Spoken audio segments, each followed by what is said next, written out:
Also developing tonight, a story out of Colorado where Senator Mark Udall is under pressure tonight amid suggestions that his office pressured the Colorado Division of Insurance to cook the books, to change the numbers so that it would look like fewer people had been canceled thanks to Obamacare than had in fact been canceled. Now we've obtained the actual email exchanges between the staffers as the senator's office insists to the Kelly file that the numbers were misleading and that's why they had to meddle. Joining us now to talk about it, Colorado Congressman Cory Gardner, a Republican who had his own insurance canceled under Obamacare, and he's now demanding answers from the Colorado Insurance Commissioner. Good to see you, sir. And so what exactly is it that Senator Udall's office did? Well, apparently when the Colorado Division of Insurance announced that about 250,000 people had lost their insurance in Colorado, meaning they had had their insurance policies because of Obamacare canceled, he started pushing back using his office, using his staff to push back in what was called and described as a very hostile way with these employees of the Division of Insurance, trying to get them to change the numbers. We have the emails that one of there's a director of external affairs, Joe Donlin. She works for the Division of Insurance in Colorado, and she wrote to internally. She said, "Hey, Senator Udall says our numbers were wrong. They are not wrong. Cancellation notices affected 249,199 people. They want to trash our numbers. I'm holding strong while we get more details." And then she goes on.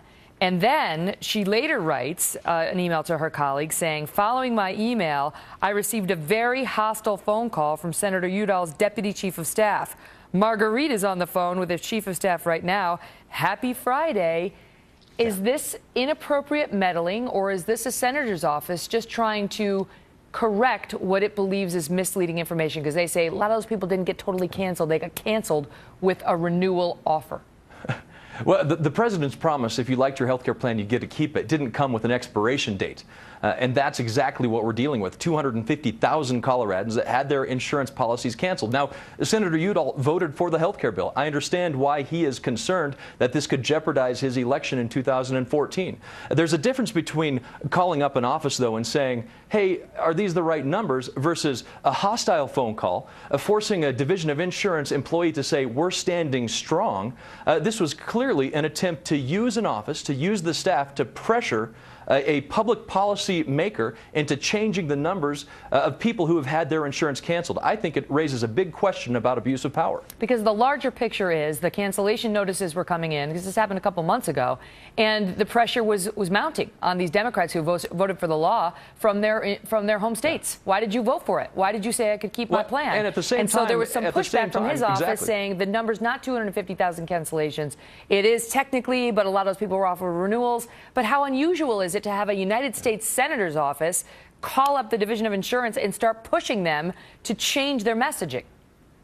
Well, I think it's highly suspect, highly unusual. And while they're trying now to downplay it, saying, well, you know, we were just trying to verify these numbers, at the same time, they were panicking and introducing legislation to try to deal with it in Congress, to try to hide the problem that was created by his vote for Obamacare. I think what we're dealing with here is a question of bullying, and we need to get to the bottom of it. Well, Senator Udall's office says, look, only 13,000 plans were actually canceled without the option to renew.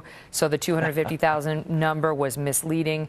And they say they were basically just correcting the record. Listen, thank you for being here with your perspective. Thanks. Thank you for having me. Thank you.